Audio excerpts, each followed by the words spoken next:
Maslahi ya walimu nchini wa KNUT umepinga vikali mpango wa serikali wa kutaka kuhamishia walimu kutoka kwenye bima ya kusimamia gharama za matibabu ya kibinafsi ya Minet na kuwaweka chini ya bima ya jamii ya SHA.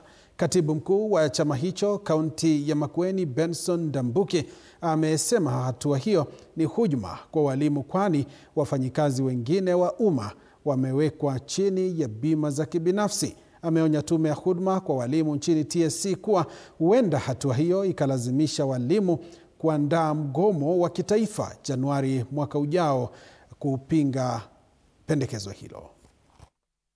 Majina anaitwa Benson Ndambuki. Mimi ndiye katibu wa KNUT Makueni County. Nataka niseme jambo moja kuhusu hali ya afya ya walimu, kwamba juzi tumesikia the Teachers First Commission mwajiri akisema nataka kuhamisha walimu kutoka ile private insurance yetu inaitwa Minet kwenda SHA. Na nataka niseme hivi leo hapa kwamba sisi kama chama, sisi kama sauti ya walimu, nimetumwa na walimu tuseme kwamba tumekataa mambo ya SHA kwa sababu hatuyaelewi, na tumekuwa na wakati mwema na private insurance hiyo yetu inaitwa Minet.